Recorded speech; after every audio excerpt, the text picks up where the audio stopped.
With introductions, my name is Wes, 1 second. I need to let cable know to start recording. That recording was just Zoom, not cable.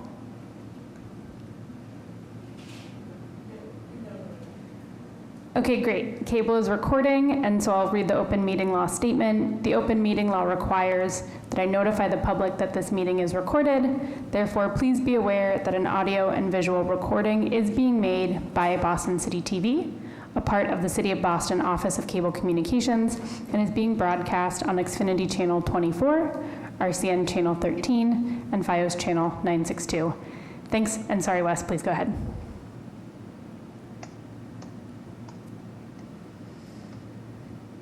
Okay, good evening, everyone. We are starting off our meeting with introductions, and I would like to ask each board member to state your name and your role in the board, as well as which organization you're from, or excuse me, which region you're from. My name is Wes, Ireland, and I'm using 2 female sign language interpreters, so you will be hearing female voices when I'm signing. I am the board chair, and I live in the North End. I'm going to turn the floor over to Alice.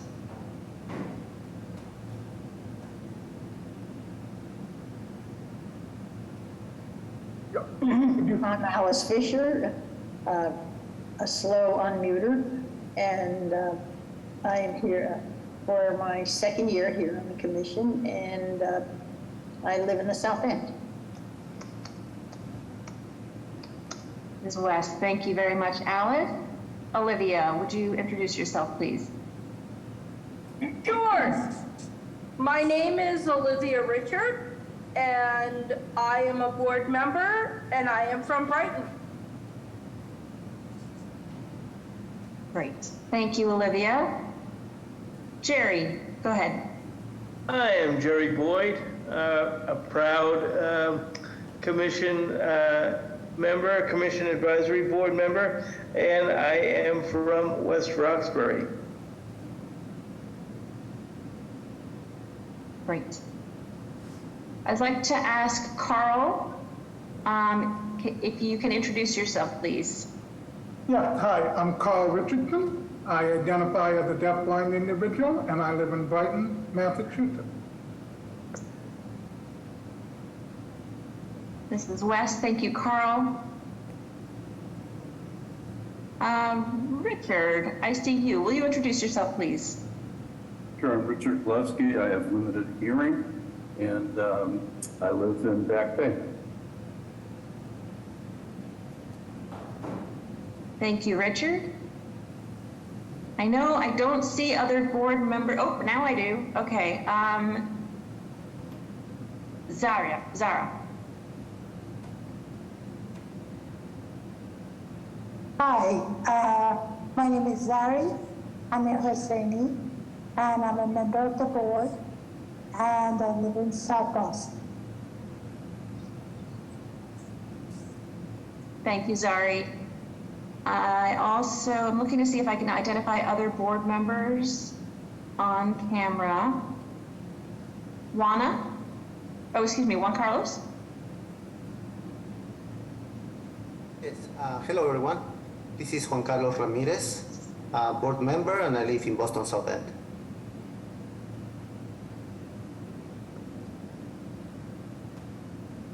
Thank you, Juan Carlos. And I see Paul has his hand raised as well. Thank you, Paul, for letting me know you're here. Will you introduce yourself, please?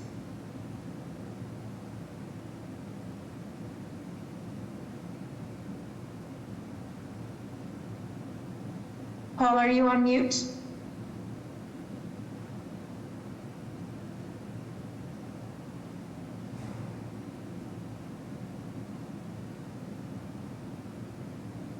This is Wesley Jerry.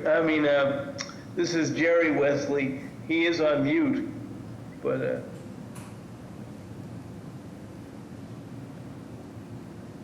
This is Carl. Did you say Paul or Carl? This is Wes. I'm calling on Paul Karen. Thank you. This is Andrea. He put in the chat that he's having difficulty unmuting, so he is here and can hear us, and I will work with him offline for that. This is Wes. Thank you, Andrea. Okay, I recognize Elizabeth. Would you introduce yourself, please? Yes, this is Elizabeth Jean Flower. I live in Back Bay. I'm a board member, and tonight I won't have video function. I'll be participating by voice. Okay.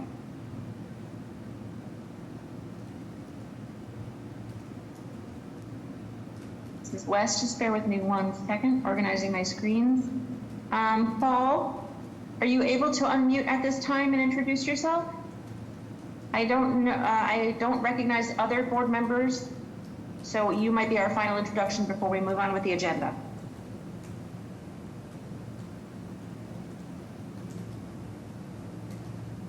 Commissioner McCosh, would you like to go ahead and introduce yourself, please? Thanks, Wes. Hi, everybody. I'm Krista McCosh. I'm the Disability Commissioner and ADA Title II Coordinator, and happy to be joining your meeting.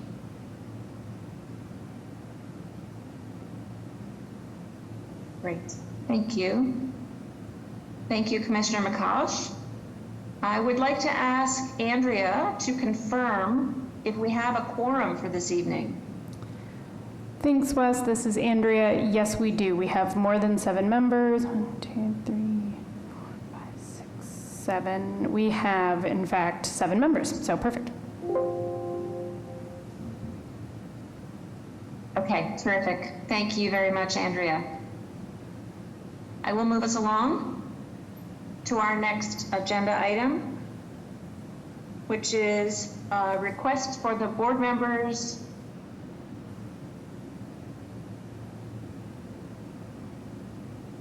to say their names before they make any comments this evening, because it assists all to know who's speaking.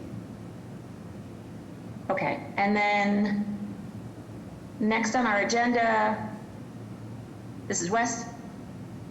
We have the approval of the minutes from our prior meeting, which was last month. I would like someone to make a motion, please. But we need to have open discussion.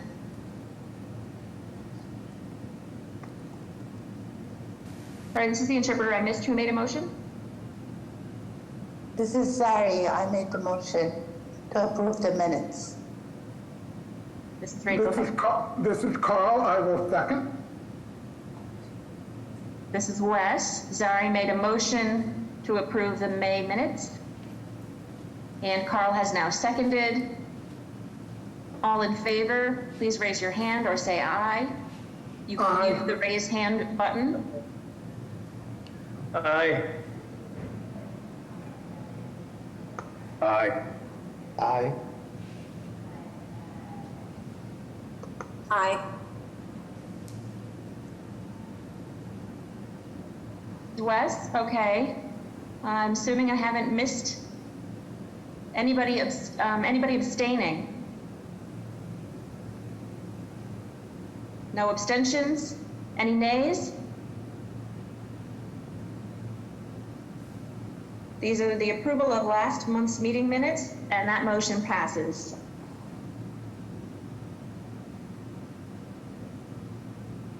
Next on our agenda, we have a presentation.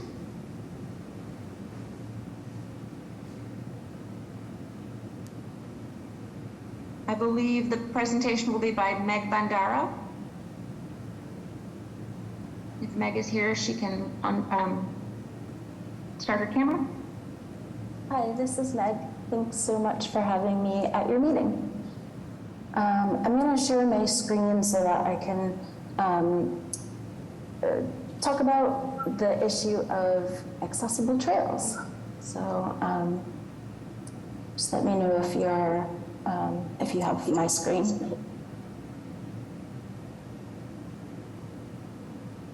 Okay. Hopefully everyone has that screen up. Okay, so I'm from a group called Unpaved Trails for All, and we're just a group of volunteers who have been advocating for more accessible trails around Massachusetts. And something that's come up through our advocacy is the Accessible Trails Bill that the legislature is currently considering. It's called an act expanding access to trails for people of all abilities. And it's S.446 and H.769. And the bill is being considered by the Joint Committee on Environment and Natural Resources. I think the accessible trails people are most familiar with are usually the rail trails.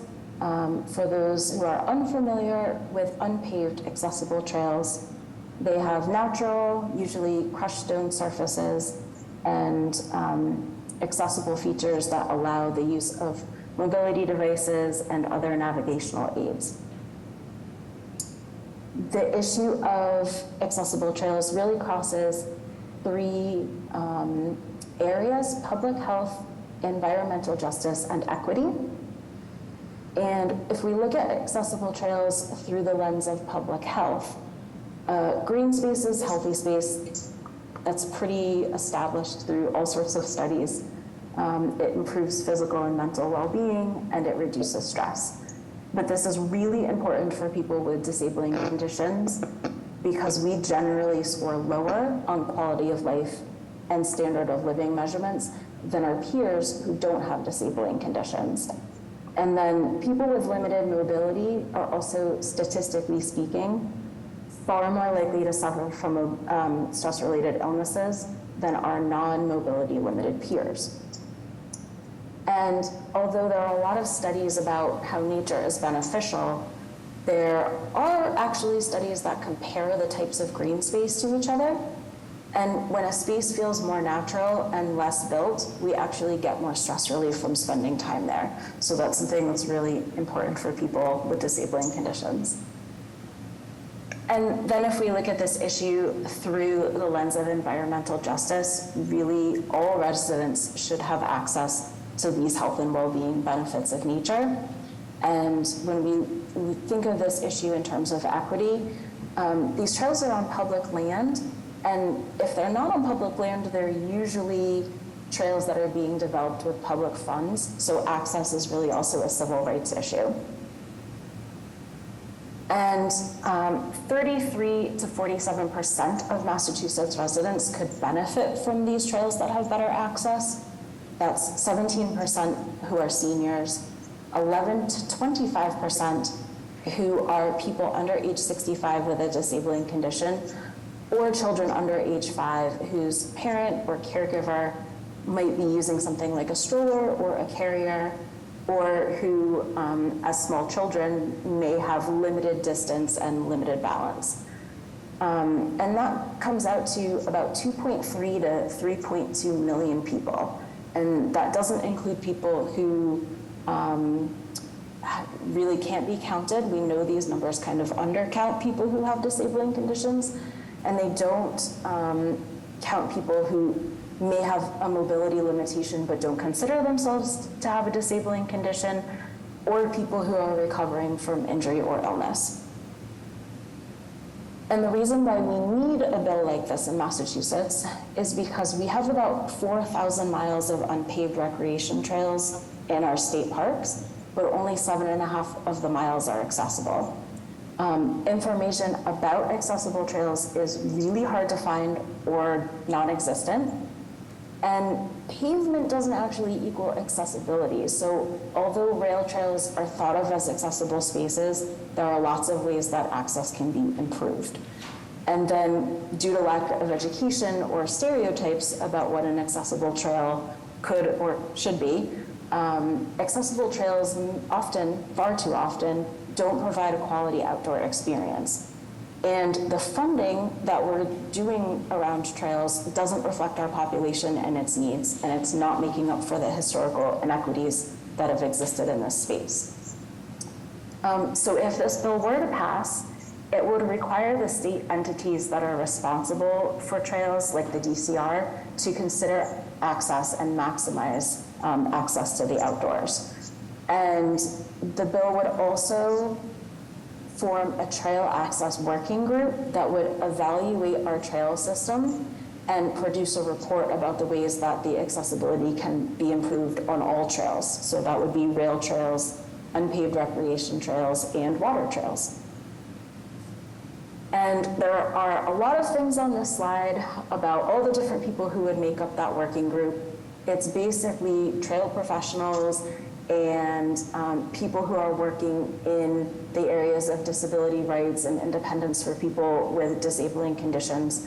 But what I think are the most important attributes of your working group are that 1/3 of its members need to have a disabling condition. They need to be somebody who's living with a disabling condition, which we've never had a seat at that table before, so I think that's really important. And then the other thing is that it needs to be a diverse working group. So it needs to reflect both racial and ethnic diversity, but also geographic diversity to make sure that we have people from all places and all backgrounds on the working group. And then baked into the legislation would be some important time elements. So 3 months after the bill is passed, the working group would need to be established. And then 12 months after the working group is established, they would need to produce a report.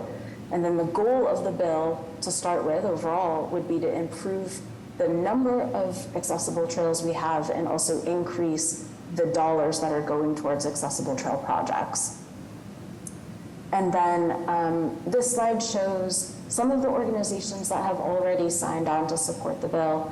Unpaved Trails for All, All Out Adventures, which is an adaptive recreation group, Appalachian Mountain Club, Berkshire Natural Resources Council, the Berkshire County ARC Transitions Program, Friends of Northampton Trails, Framingham Disability Commission, New England Mountain Biking Association, South Hadley Commission on Disabilities, and Youth Climate Action Now. So we're really trying to get both outdoor recreation groups and disability commissions and committees to support this legislation. And what that would look like, hopefully, from you all is a support letter if you would decide to formally support this legislation. And that letter could go to the chairs of the Joint Committee on Environment and Natural Resources. And then we also have, if anybody is interested in having their city government pass a resolution to support this bill, we also have framework language that could be passed to your representative in local government. And then I always include a slide about how you can help as an individual if you're interested in this issue. We're always looking for more volunteers, and you can also contact your rep or senator at the state level if they're not already supporting this bill, and you can sign our petition. And this is a list of the senators who are presenters or co-sponsors so far. Senator Comerford, Representative Chicolo, Senator Kennedy, Representative Dome, Senator Eldridge, Senator Moore, and Representative Nguyen. And our website, which is unpavedtrailsforall.org, and if anybody would like to email me, my email is unpavedtrailsforall@gmail.com, and I am happy to take questions about this.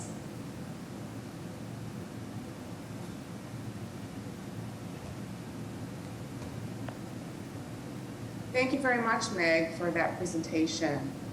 So now I'd like to open up the meeting for the board to first ask any questions they might have. I see Carl has a question. So go ahead, Carl. Yes, hi, my name is Carl Richardson. So I have a couple of quick questions.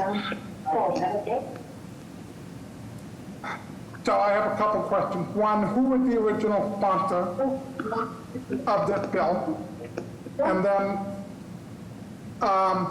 when you say create an accessible path, are we looking cross disabilities from wheelchair users to blindness to, sensory? I mean, so are we looking at all areas of disability to create accessible paths?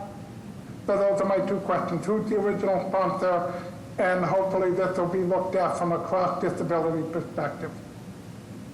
Yeah, so the original presenter is Senator Joanne Comerford, And then Representative Chicolo was very quickly the presenter, the original presenter on the House side. And yes, it would look, the working group would evaluate trails across all types, for all types of disabling conditions, because I know that we certainly don't have enough trails for people with blindness and low vision in an area where we already don't have enough trails for people with limited mobility. So they would look across the board. Thank you.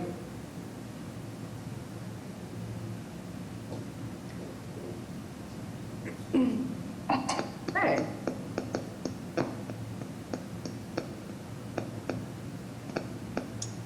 Carl, I'm not sure if your Yes. second question, was your second question answered? I just wanted to say that was,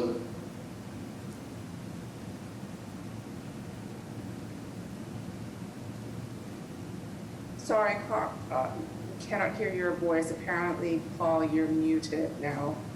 hello, I just wanted to say that was an excellent presentation, and I couldn't get into the meeting from 5:15 to 5:30. So I just wanted to introduce myself as Paul Karen, as the Executive Secretary, and I'm recognized as an advocate for mental illness. Thank you. That was a great presentation. Thank you very much. Thank you, I appreciate it. This was my speaking. Okay. Great, thanks, Paul, for that. Now, Richard, go ahead. Yeah, thank you, Wes. I completely agree with Paul's assessment. My question is there opposition? And if so, what is it? Good question. There isn't formal opposition to this bill. I would say the opposition isn't really opposition in the traditional sense. It would probably be more that there are a lot of bills that are competing for attention, and the more that this bill has broad support, the more likely it will be to move through our legislative process. And are you asking for us to help in any particular way? I would love for formal support in the form of a letter that could go to the commission that will be hearing this bill. That's the next step, is that they will have a hearing which will decide whether or not this bill moves to the next stage of the legislative process. Thank you.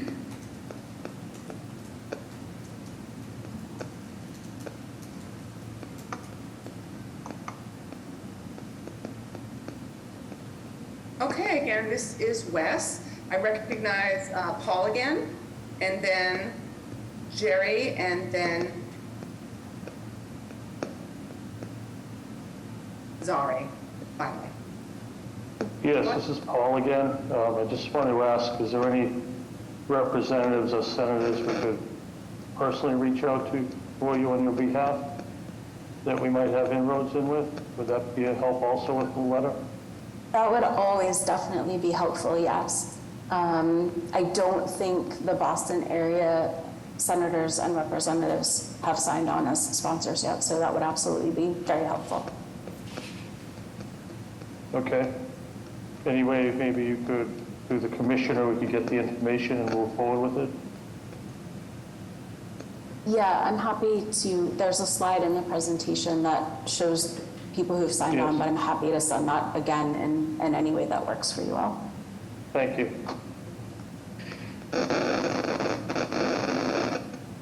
Okay, Jerry, go ahead, you're next. Yes, thank you, Wes. And I just wanted to echo Meg. I thought the presentation was great and was eye-opening. I didn't realize there were so many trails that did not have any form of access in Massachusetts, and I wasn't aware that rail trails or paved trails don't provide enough access.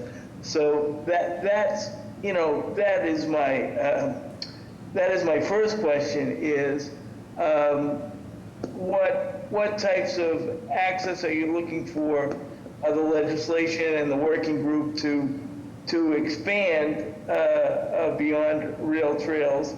And then I have a second question. Sure. Well, the working group would really just evaluate our entire trail system and make recommendations. So certainly unpaved trails, the access needs to increase.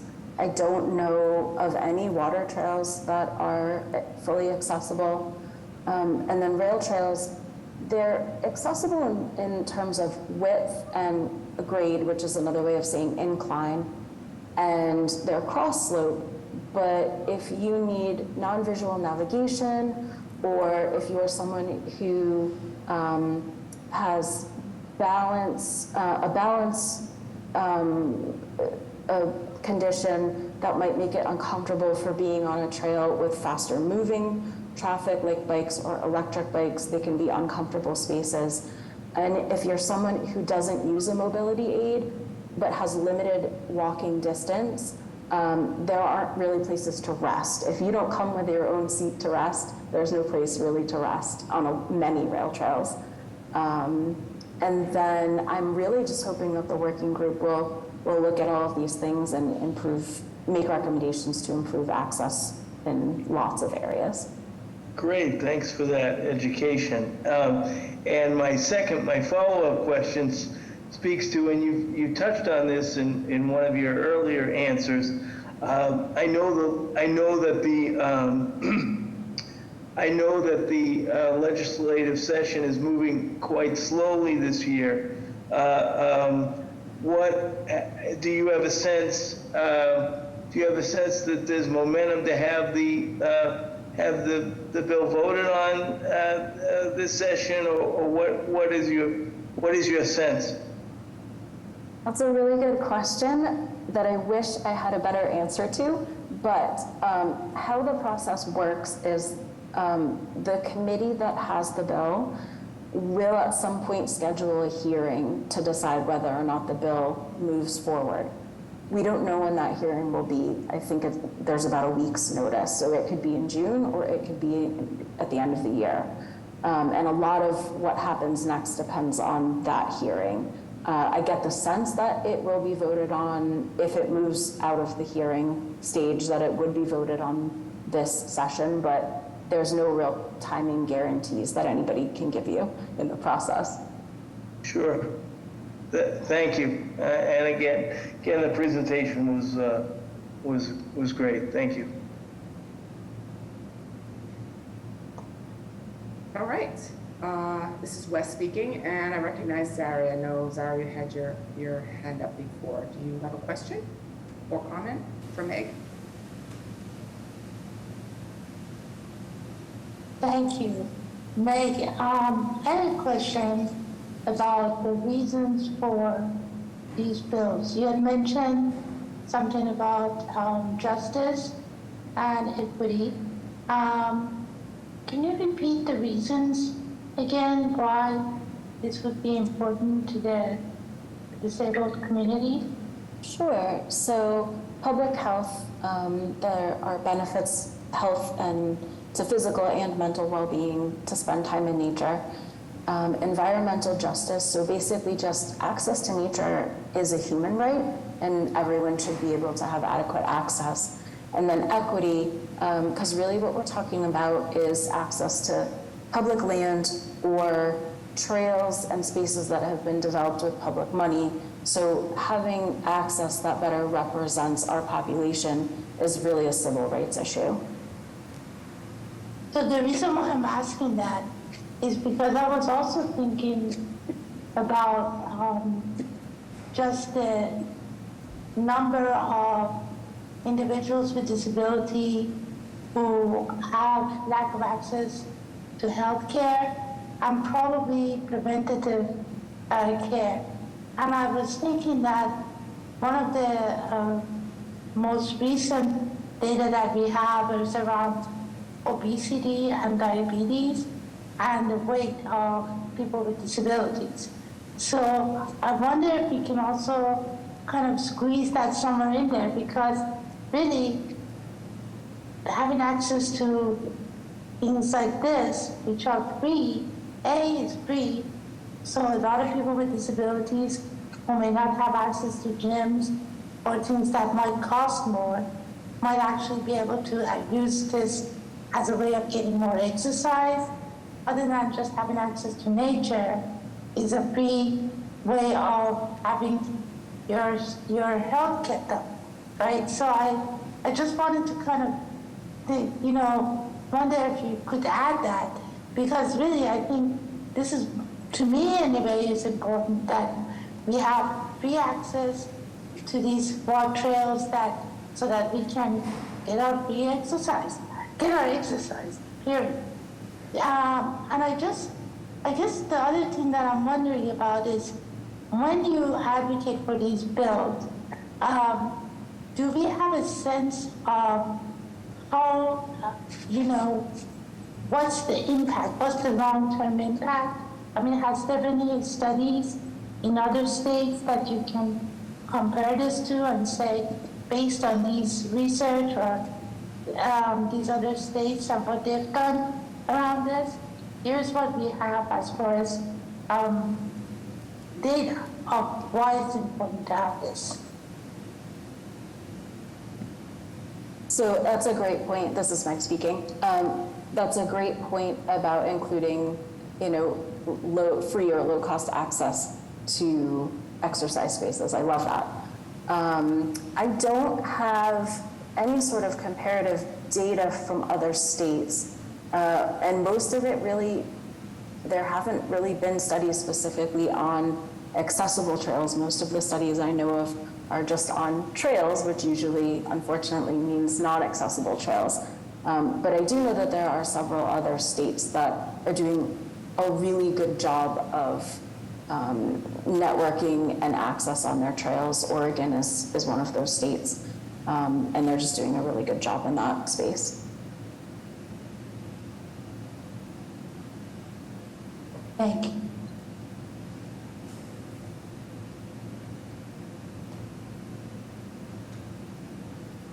All right, this is Wes. Olivia, you have a comment, question? Yeah, this is Olivia. Yeah, I have a comment. Just piggybacking off of what Zari and Megan were just discussing. I have to say, I acquired my physical disability, and one of the things that I miss the most is being able to go into like Mount Wachusett and just spend the day getting lost on a trail. I can't do that anymore because most of them aren't wheelchair accessible, or they require, specialized wheelchairs to be able to access. So I'm all for this bill, and I think we should consider writing a letter. Thank you, Olivia. I have the same exact experience, and I say the same exact thing. When I acquired my disability, it completely cut me off from nature for years.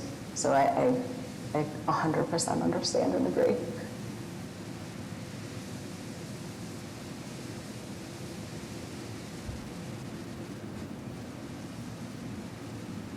Okay, again, this is Wes.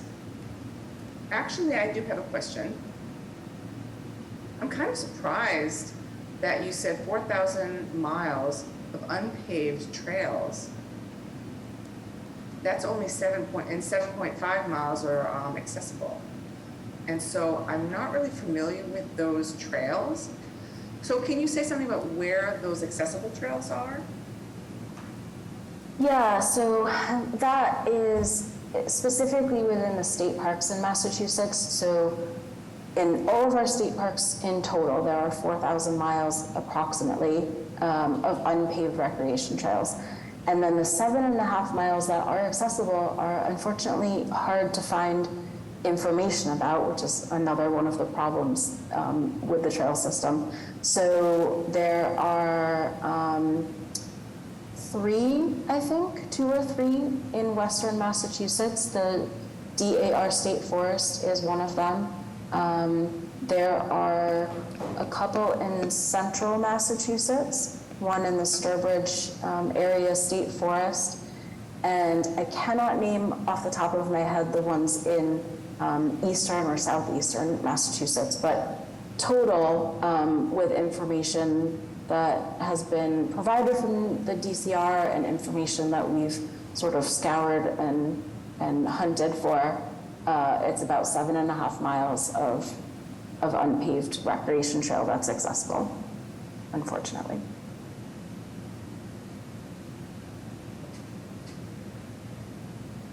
Thank you, Meg. Again, this is Wes. Olivia, do you have any more questions? Your hand is raised. Is there a second question, or is it just a remainder? Okay, all right, thank you. Anyone else on the board have any questions for Meg?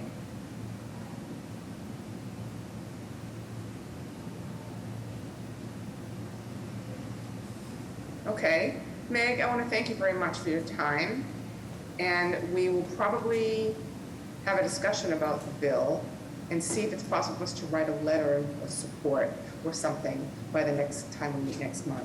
So I'm just thinking about the time for this meeting this evening, and so again, thank you very much for your presentation, Meg, and it was really informational. Appreciate it.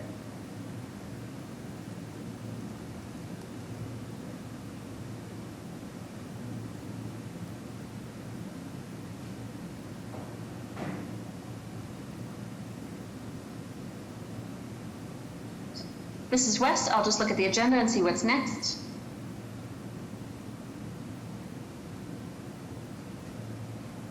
Let me pull it back up. Okay, so it is time for the chair's report.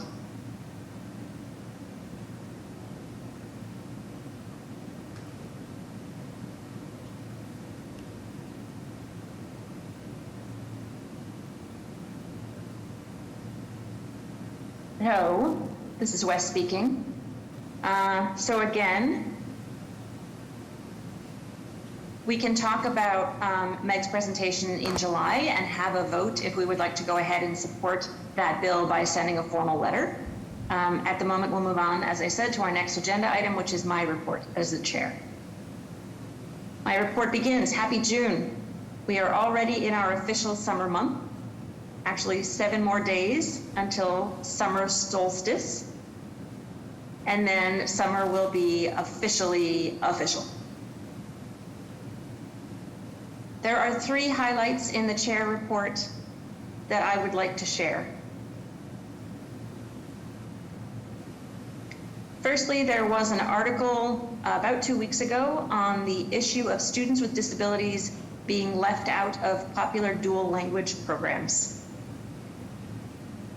Many of these kids have individualized education plans, or IEPs, and they are often left out and unwittingly forced to be placed in English-only special education programs to help meet their learning programs.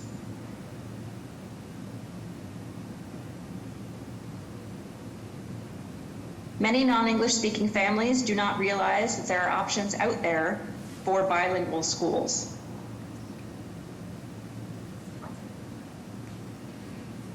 Right now, there are at least 5 Spanish-English programs, and it's not clear how many disabled students are in these programs. No disabled students are enrolled in the 2-year-old Vietnamese English program, but they plan to accept disabled students starting in their 4th year, so that won't happen until fall of 2024. A few disabled students are enrolled in the Haitian Creole English program. Also, staffing is an issue. There are simply not enough bilingual special education teachers, but also is the result of overt discrimination and cultural misconceptions about whether students with disabilities can handle bilingual education. BPS pledged to add 25 more bilingual programs in the next 2 years, but both advocates and state officials have questioned whether BPS can move that quickly, and early signs suggest that the district may struggle to include students with disabilities as it opens new programs.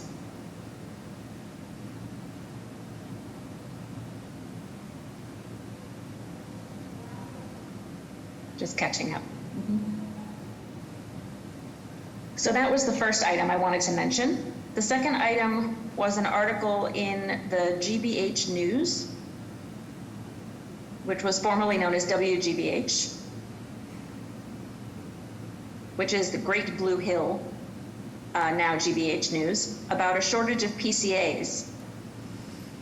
And for some, it is not considered just a shortage, it's considered a crisis, statewide as well as nationwide, as it is a serious matter between life and death for some disabled folks who rely on PCA services around the clock.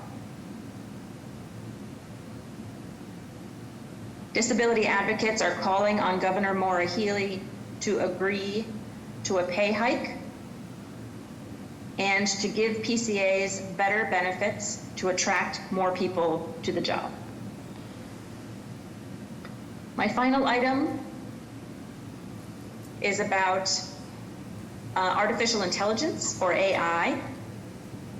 And as AI keeps getting better, ChatGPT is probably an example and a big deal nowadays.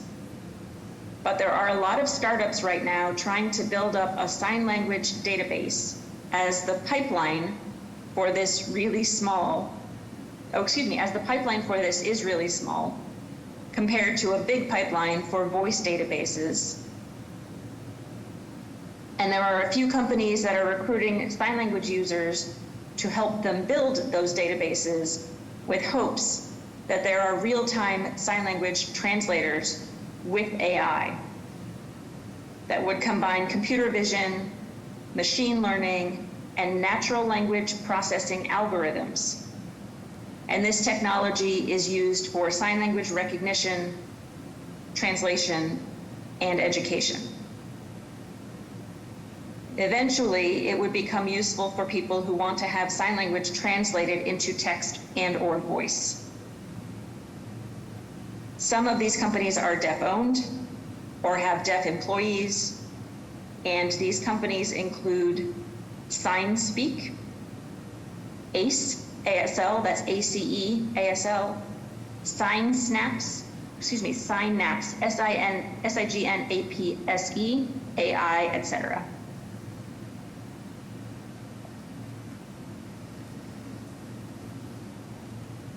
That concludes my report. Are there any questions from the board or the commissioner? Zari. Go ahead, Zari. Thank you, Leslie. I am curious about the last report that you made about the artificial intelligence. I read something about hiring ASL interpreters to ensure that not only the hand signs were correct, but also the facial gestures. Do you know if there is any hesitancy or resistance in the deaf community to have this as a replacement, or maybe in support of ASL interpreters? Because as we all know, there is a hardship in finding ASL interpreters. It's not always easily available. So I just wonder if you had any sense from the community how they feel about it.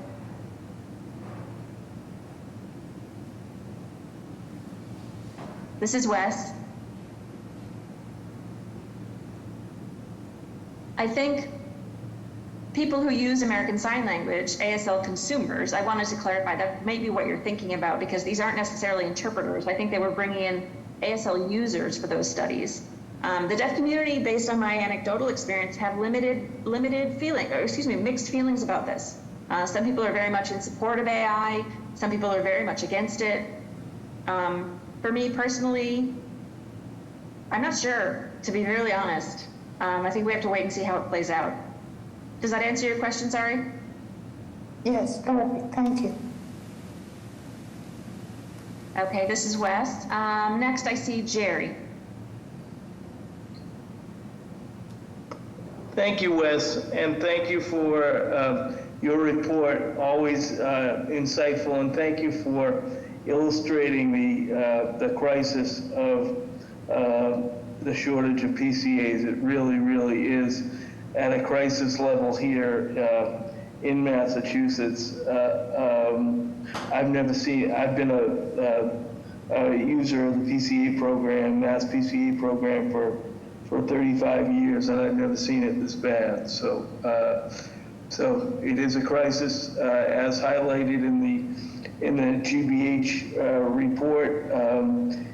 Folks are dying due to lack of PCA care. So it really, really is a crisis, and I'm not sure what will make the job more attractive. Certainly higher pay and better benefits is a start, but that may not be a total panacea either. So thank you for highlighting that. My question relates to Meg's report on the trails. And forgive me if I have the timing incorrect. The legislative session will end in June 30, correct? Carl may know. So if we are to send a letter in support, we may need to send it sooner rather than later.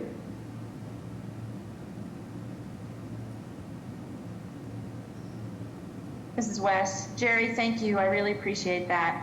I got the impression from Meg that there was not an expectation that there would be a hearing on this bill before the end of the legislative session about unpaved trails. So I don't know that anything's going to be happening soon enough that would warrant that kind of expedited action on our part. I think that we probably have plenty of time to make a decision about sending that letter of support. And I think we could do it in July. That's my feeling. I don't know if Carl has any thoughts on the timeline. This is Carl. The sessions are 2 years long. Oh, okay. So they will be recessing for the month of August. I will take a look tomorrow and see if it has even been assigned a hearing date yet. So chances are we'll have more than enough time, because there'll be a few more hearings for the next couple of weeks, and then they're going to recess for August and start again in September. So I think we have time. This is Jerry. Thank you for that clarification. I thought the legislative session would end, with the fiscal year. I didn't realize that they were in session for 2 years. So thank you for that clarification.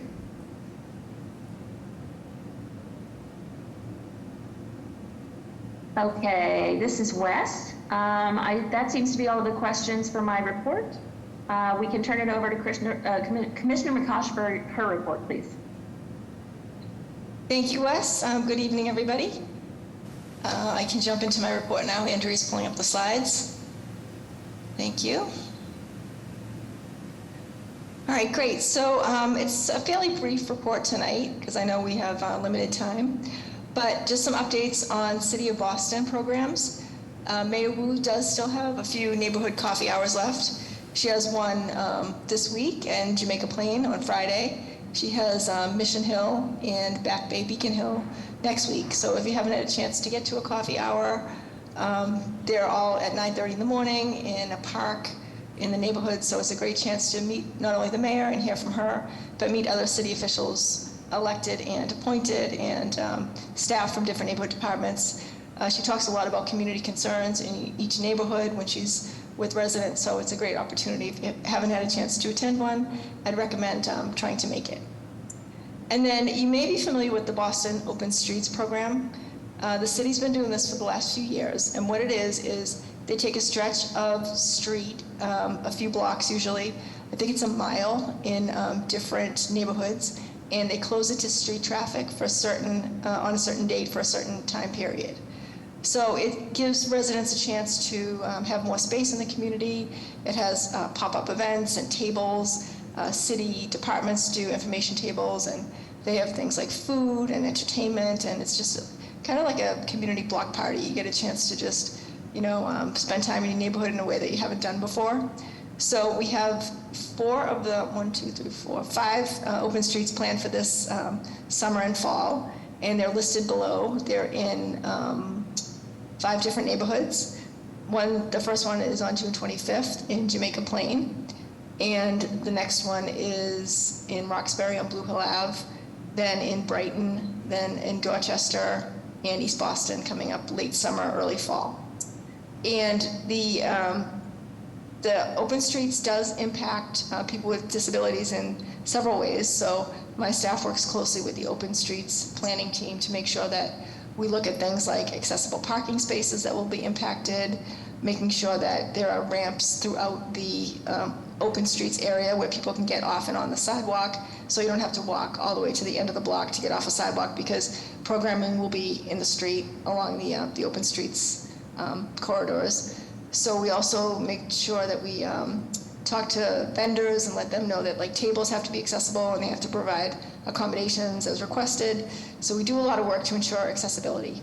We also know that the ride will be impacted by some of these street closures. So we're working closely with Michelle, the director of the ride, to make sure that we look at how many trips are planned for these days in these neighborhoods, on these streets, so that we can coordinate individually with residents if we need to, and make sure that we alleviate everyone's concerns about accessibility for the ride, because we know that's a critical service. And then secondarily to the Open Streets program, run once a month in those neighborhoods, we also have Open Newberry Street again this year, which is 16 Sundays. Newberry Street will be closed to vehicular traffic, and it starts Sunday, July 2nd, and runs through Sunday, October 2nd. I may have those dates mixed up because I don't think it's the 2nd to the 2nd. It could be, but it's the first Sunday in July to the first Sunday in October. And that will be closed 10 to 8 on Newberry Street. And again, we will work closely with the team to ensure that the events are accessible and that vendors know they need to, accommodate people with disabilities as needed. Okay, next slide. Some updates from my office. So as I told you last month, a group of us went to Washington, D.C. 2 weeks ago to meet with Secretary Pete Buttigieg to discuss our priorities for accessible transportation. And we had a very productive meeting.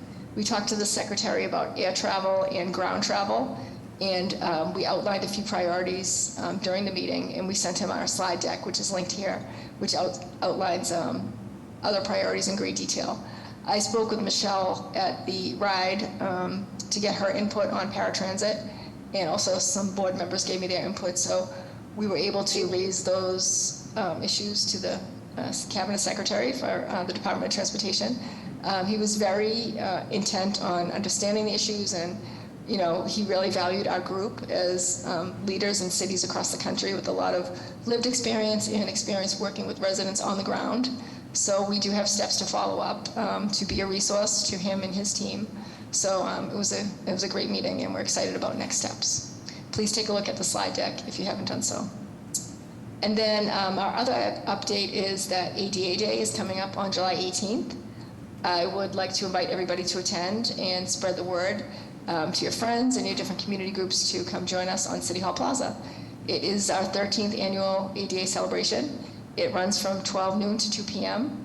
We have a bunch of information tables from different disability organizations in Boston, and we will be launching our Boston Breaks public education campaign, which is trying to raise awareness amongst bicyclists that there are people with disabilities on Boston's sidewalks every day.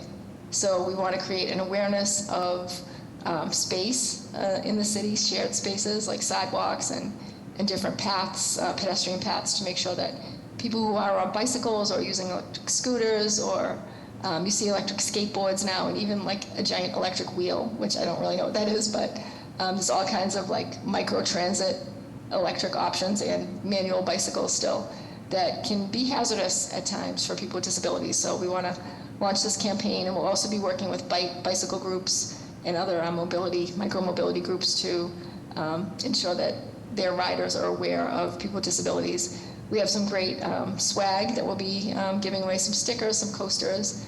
Our ADA Day t-shirts will have the logo on them, so please come out on the 18th for some food, some fun. You'll hear from Mayor Wu, and you'll get some swag from Boston Breaks. Okay, next slide. So I was able to get some updates on BPS special ed transportation issues that we heard about from Dan in March. And he sent me these updated data points that I wanted to share with everybody. So for bus driver hiring, we know that that's contracted out to a company called TransDev. So the bus drivers aren't actually employees of the City of Boston, they're employees of TransDev. And they were able to hire and train 203 bus drivers this past year. So they currently have 721 active bus drivers, which does represent full staffing, and that's up from 665 active bus drivers at the start of the school year, so that's a good thing. They also still have over 30 drivers in training, and they will continue hiring in order to account for retirements and other ongoing attrition, with a goal of going into next year fully staffed with bus drivers. So some really great progress is happening with TransDev. So conversely, the bus monitors are hired by PS, and they are BPS employees. So BPS has hired 171 monitors in the past year, which includes 105 bus monitors hired since the start of April of 2023. And we know that this was a real severe need, and that BPS did a lot of outreach to try to increase hiring of these staff people. Oops. Excuse me. Sorry about that. While BPS has made significant progress in this area as well, they are still significantly short of having sufficient bus monitors to meet the full needs of all students who require a bus monitor in their IEP plan. So they will continue to focus intently on recruiting, hiring, and training for bus monitors. So positive news overall, but again, still a lot of work to do, and we will keep in touch with Dan and his team moving forward. And the other information I got from Dan was statistics on on-time performance and coverage. So morning on-time performance is currently averaging 91% before accounting for any missing arrival data for the 22-23 school year to date. And it's at 93% since the start of December 2022. This means that 0.25% of scheduled trips have been without driver coverage so far in 22 and 23, compared to around 2% in 21-22 school year. So that's a big improvement in driver coverage. Roughly 27% of students who require a bus monitor are currently without one on a daily basis, compared to 33% when we spoke in March. So it's a slight improvement. Again, as Dan noted, still need to hire a lot more bus monitors for kids with IEPs. And he did want to note that they didn't start tracking on a daily basis until midway through the school year, so they don't have the full year-to-date data or comprehensive data set from prior years on monitor coverage, but they will be looking at that moving forward. And I did ask Dan about reporting this data to me on a regular basis so I can share it with you. So we can do a quick, I can do a quick report out in my commissioner report every month at the board meetings, if that's helpful. And that's it for my report, but I'm happy to take questions.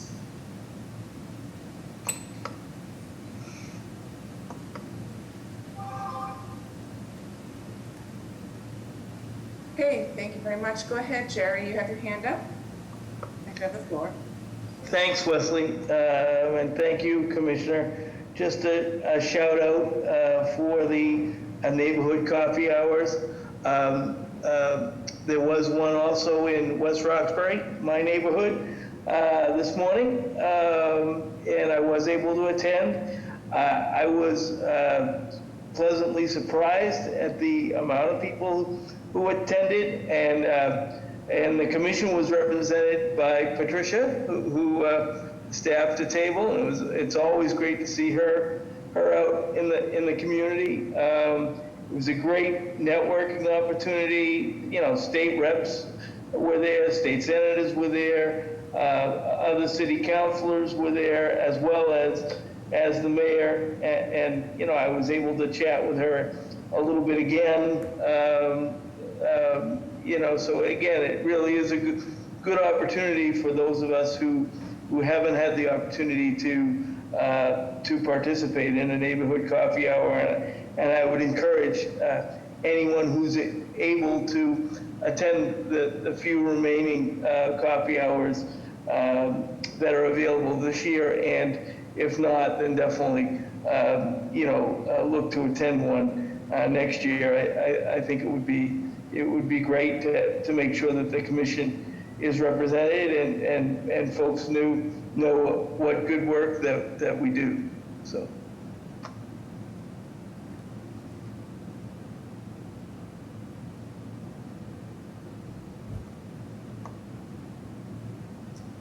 Okay, thanks so much, Jerry. Commissioner, did you have a comment? No. The interpreter didn't get the response. Commissioner, was that a no? A comment on,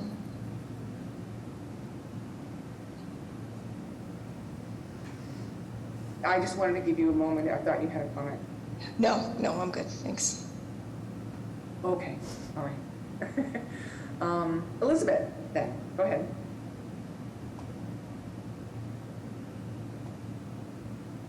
I thought I saw Elizabeth have a raised hand. Yeah? I started to put it down, but I'll briefly ask it of the commissioner. Thank you for your report. I apologize I haven't had a chance to look through the slides from the presentation for the secretary, for Secretary Buttigieg, but I was wondering to what extent was paratransit part of the discussion or less so than other topics? Yeah, so I was able to do the presentation on paratransit. Like I said, there's more in the presentation than we were able to speak to in our short meeting with the secretary, but I did speak about paratransit. Yes, that was definitely one of our priorities. Mentioned things like funding and scheduling systems that really aren't built for paratransit agencies. They have to get like either an off-the-shelf scheduling system or apologize for that, or adapt, get an off-the-shelf product and adapt it. So it's really difficult because paratransit is so unique and it has a lot of built-in challenges of trying to create a whole schedule like a day or two in advance. So that was one of the things that we asked for. And then also asked for guidance on, federal guidance on, to paratransit companies on things like partnerships with Uber and Wave and other ride-sharing companies and taxis, because when the federal government doesn't give guidance to municipalities, they're left to kind of make up the parameters on their own, and that's not always, doesn't always result in the best outcome. So those were the main things I prioritized for the secretary. Okay, thank you.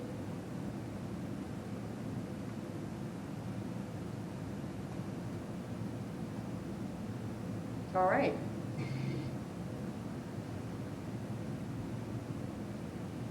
Are there any other comments or questions for the commissioner?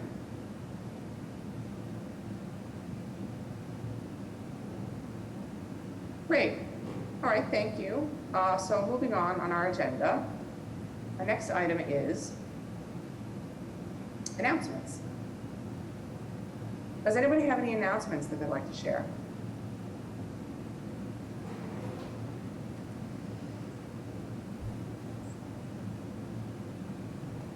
Elizabeth, you have something? Go ahead. Yes, please. Yes, as a tie-in with the your work with the bicycle program, I just wanted to mention that RTI will be devoting its general meeting this month, the last Thursday, the 29th of June, from 5:30 to 7:30. Will be a discussion on bicycle safety and the need with bike lanes, the need to have safe coexistence for people with various disabilities. And this month we alternate the subjects between the fixed route system and the ride. But this one, although this is primarily considered under the fixed route system, it also has impact on people who take the ride. So you'll be getting a link to share with your networks so you have to register, but we encourage people, including staff here, to attend.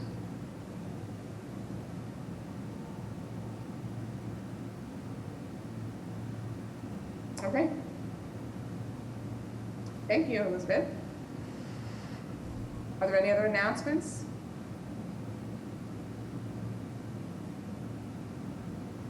All right, I'm looking at the time. We've got about 20 minutes remaining before the cable cuts us off. So I do want to make sure that we do give the opportunity for public to make some comments. So let's move quickly on the agenda. Under old business, we have the letter of advocacy related to the Senate Bill 1553, and that is an act building a more accessible Massachusetts.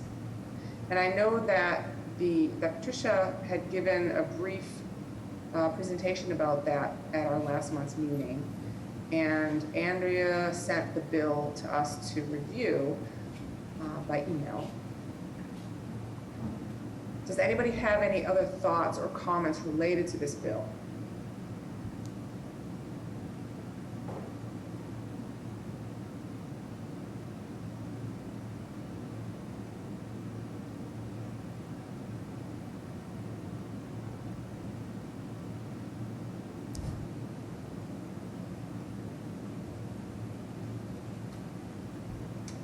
Okay, seeing none.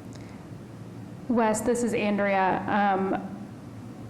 I just know that you and I talked a little bit about this and thought I would share with the rest of the team.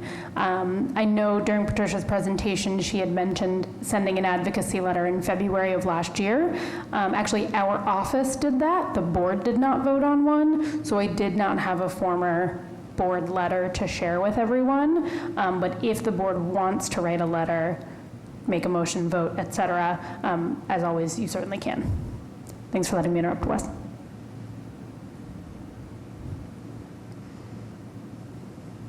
Okay. Thank you very much, Andrea. Would someone like to make a motion, actually, for the board to support the bill by writing a letter?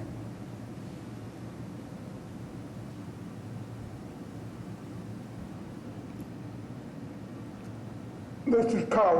What is the bill of again? For some reason, I'm having trouble hearing tonight. Can you just summarize the bill? This is Andrea. I'm happy to do that if you'd like me to, Wes.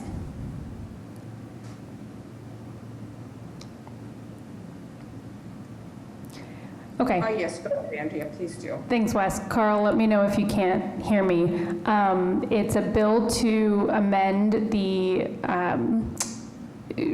authority of the Architectural Access Board and the extent of the Architectural Access Code to cover employee-only areas, as well as close I think it's called the barn conversion loophole, when those big industrial buildings are converted to housing. Those are the main two things. This is Carl. This is to cover the employees that have less than 15, the employers that have less than 50 employers, and also get the architectural guidelines from the federal and the state to match each other. Okay, this has been in the legislature for at least 10 years. Yes. And has always, it almost passed a few years ago, but, and I've even met with the Senate President to discuss this bill once or twice because they had questions about it. So I would like to make a motion that the board support this bill because it would help employment and it would make it easier for contractors and builders to know which set of codes to follow because they're often confused. So I would like to suggest that we support this bill.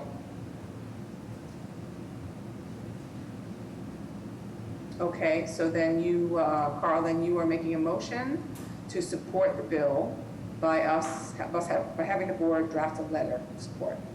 Jerry? That is a second? This is Jerry West, thank you. Yes, I'm just seconding Carl's motion. Okay, thank you very much. So I'm going to ask the board to now indicate their vote by saying aye, raising their hand, who support us, the board writing a letter to support this bill. Aye. Aye. Aye.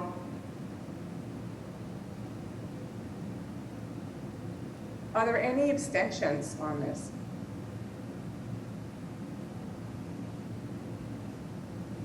Are there any nays? Okay, so it appears that the board is in support of this, so the motion passes. Thank you very much, everybody. Now, we'll have a draft committee review a letter before we do this, before we review it next month, at the next month's board meeting. Okay, under new business,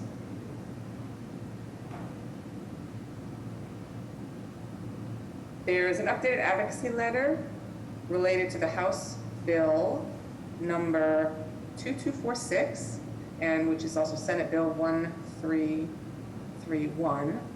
And this is an act relative to end the life options.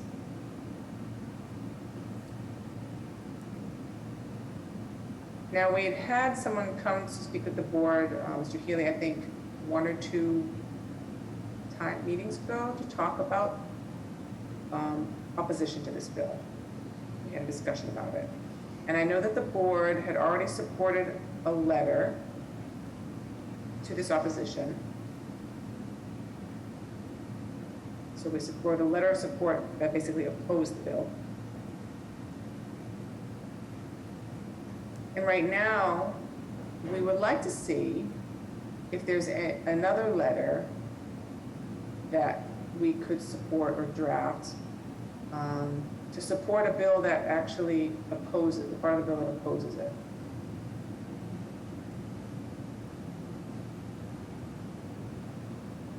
This is Carl. We would like to write a letter that opposes the bill. That's what I'm saying. Suppose a letter that opposes this act relative to the end of life options. Sorry, trying to be clear here. This is Carl. This is Ryan, calling for customer 102. Okay. Elizabeth and Carl, I think you're both at the same time wanting to say something. So let me recognize Elizabeth first. Why don't you go ahead?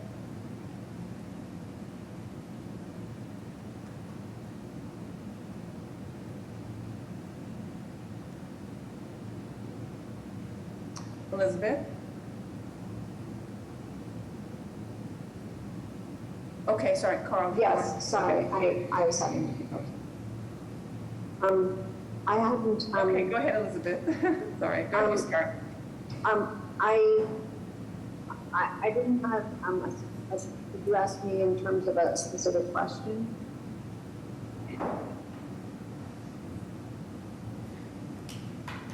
Oh, I thought, Elizabeth, that you had something to add. I thought you wanted to say something on this. Not specifically, other than, I guess it'd be under discussion. In an unrelated setting, I recently was told that there was a poll of people with disabilities who came out on the other side in support of end of life. I am not supporting that position, but I just wasn't aware of a poll having been conducted. So it's really a side note. I think, unfortunately, it's a complex topic, but unfortunately, I think that there have been given that we have received information, have at least Dr. Izzoni discuss with us physicians' negative attitudes about disabilities and some of the stories that John Kelly has presented about this issue. I'd spoken about discrimination against people with disabilities. That, I think, is what has made it a challenge for people with disabilities. So I guess that's what I would add to it.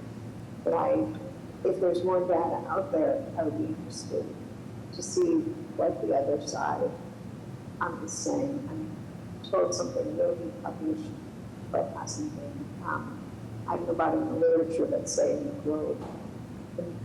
But that would be the only discussion point that I would say unfortunately, it's still a murky area about how it would be carried out, what has been postponed.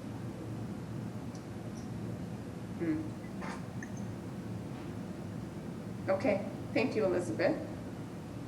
And I understand the concern about the complexities. And I'm also now just noting the time. And I know that we've got about 10 minutes left. And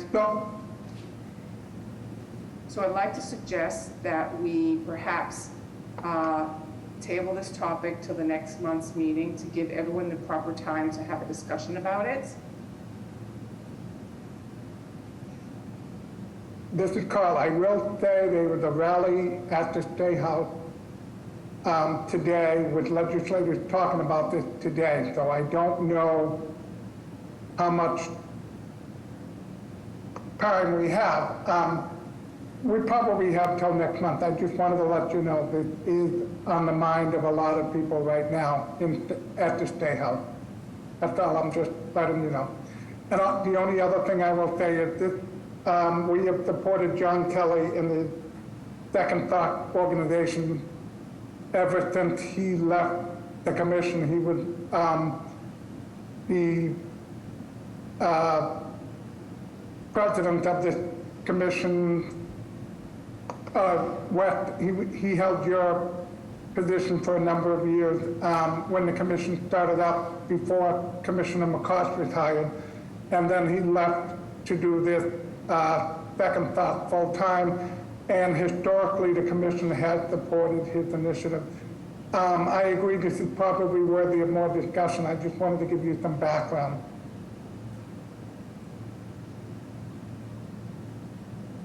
All right, thank you very much. Sorry, I just saw a flash of lightning right near my home. Excuse me a moment. I'm going to adjust my window. Okay, this is Wes.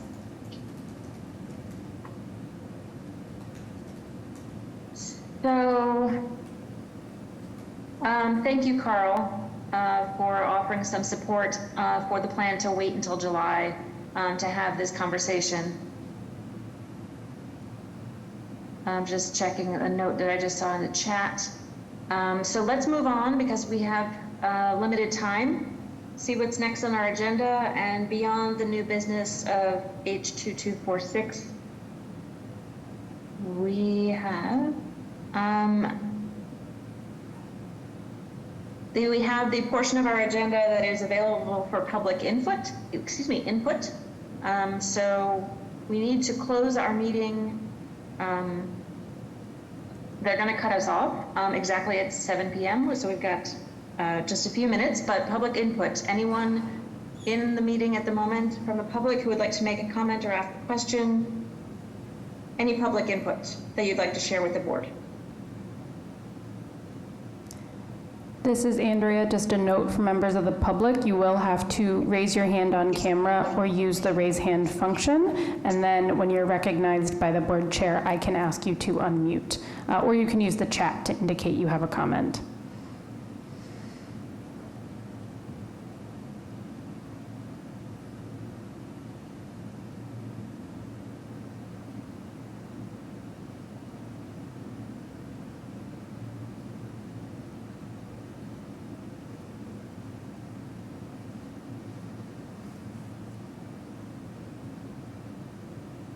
Don Kelly, I see your hand raised. Would you unmute, please? Yes, thank you, Wesley. Don, we ask you to keep your comments to 2 minutes if you could, please. Thank you. Go ahead. Oh, sure. Thank you, Wesley, and thank you to the commission. Carl, thank you for the background. And I'm open to providing any information people would like. If there's people who want to promote from the other side, I would be glad to participate in that. I think a healthy debate would be good.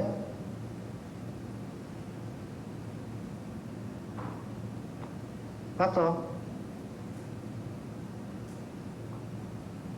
This is Wes. Thank you, John. Sorry, I'm a little bit distracted by the thunder and lightning happening outside my window, and my daughter is here. She's afraid of all the sounds and lights. So, hold on 1 second. Here she comes. So again, thank you, John, for your comments.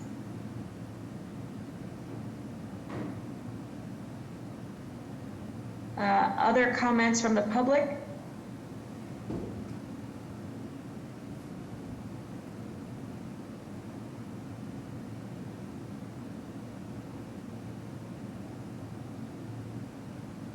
This is Carl West. Do I get to make my motion? This is Wes. Go for it, Carl. Okay, I'd like to make a motion to adjourn. This is Jerry. I second that motion. This is Wes. Carl's made a motion to adjourn the meeting. Jerry has seconded. All in favor, say aye, please. Aye. Aye. This is Wes. This meeting is adjourned. We are adjourning at 6:56 p.m. See many of you next month for our meeting. Thank you very much. Have a good night. Bye now. Thank you. Be safe.